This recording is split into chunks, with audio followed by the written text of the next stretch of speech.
least-astonishment, and the mutable default argument. Anyone tinkering with Python long enough has been beaten or torn to pieces by the following issue. Python novices would expect this function code with no parameter to always return a list with only one element. 5. The result is instead very different and very astonishing for a novice.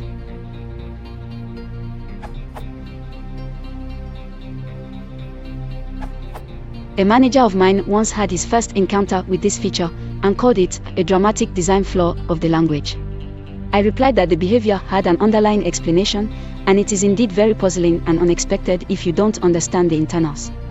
However, I was not able to answer, to myself, the following question: what is the reason for binding the default argument at function definition and not at function execution?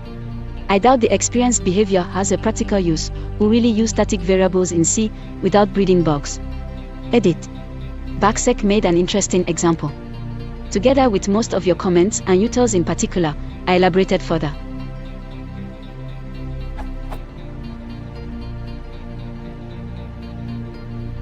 To me, it seems that the design decision was relative to where to put the scope of parameters inside the function or together with it. Doing the binding inside the function would mean that X is effectively bound to the specified default when the function is called, not defined, something that would present a deep flaw. The def line would be hybrid in the sense that part of the binding of the function object would happen at definition and part assignment of default parameters at function invocation time. The actual behavior is more consistent. Everything of that line gets evaluated when that line is executed, meaning at function definition.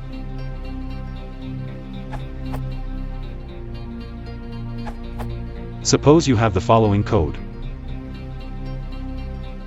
When I see the declaration of eat, the least astonishing thing is to think that if the first parameter is not given, that it will be equal to the tuple, apples, bananas, loganberries. However, suppose later on in the code, I do something like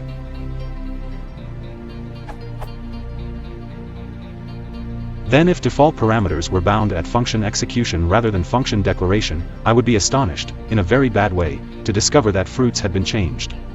This would be more astonishing IMO than discovering that your foo function above was mutating the list. The real problem lies with mutable variables, and all languages have this problem to some extent. Here's a question: suppose in Java I have the following code.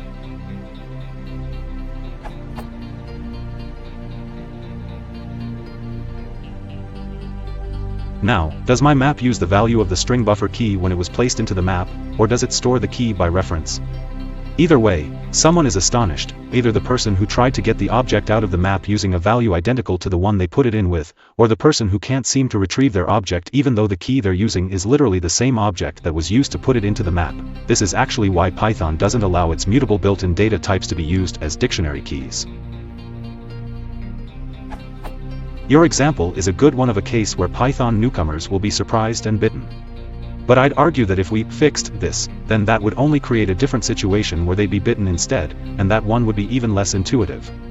Moreover, this is always the case when dealing with mutable variables. You always run into cases where someone could intuitively expect one or the opposite behavior depending on what code they're writing. I personally like Python's current approach. Default function arguments are evaluated when the function is defined and that object is always the default. I suppose they could special case using an empty list, but that kind of special casing would cause even more astonishment, not to mention be backwards incompatible.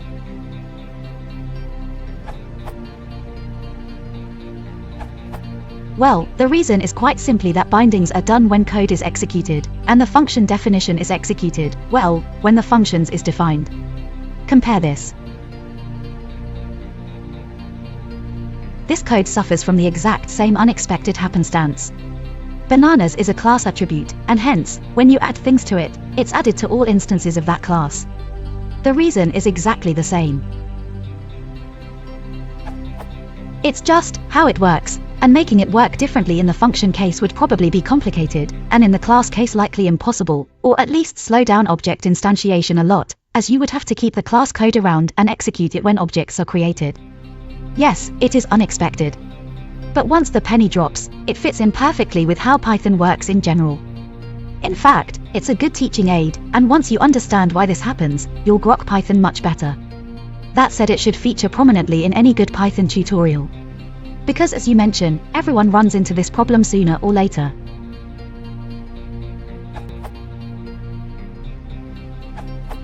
I know nothing about the Python interpreter inner workings, and I'm not an expert in compilers and interpreters either, so don't blame me if I propose anything unsensible or impossible. Provided that Python objects are mutable, I think that this should be taken into account when designing the default arguments stuff. When you instantiate a list, you expect to get a new list referenced by a. Why should the a sad smiley in? Instantiate a new list on function definition and not on invocation. It's just like you're asking, if the user doesn't provide the argument, then instantiate a new list and use it as if it was produced by the caller. I think this is ambiguous instead. User, do you want A to default to the datetime corresponding to when you're defining or executing X? In this case, as in the previous one, I'll keep the same behavior as if the default argument, assignment, was the first instruction of the function, datetime.now, called on function invocation. On the other hand, if the user wanted the definition time mapping, he could write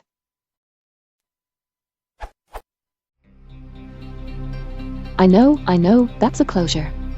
Alternatively, Python might provide a keyword to force definition time binding.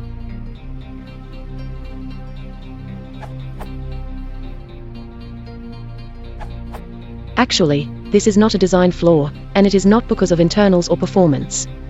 It comes simply from the fact that functions in Python are first-class objects, and not only a piece of code.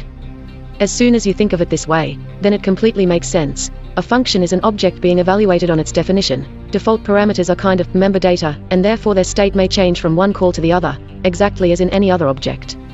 In any case, the FBot, Frederick Lund, has a very nice explanation of the reasons for this behavior in default parameter values in Python.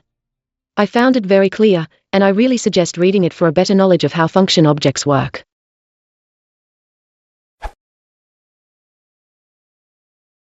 If you want to support the channel, please consider liking and subscribing.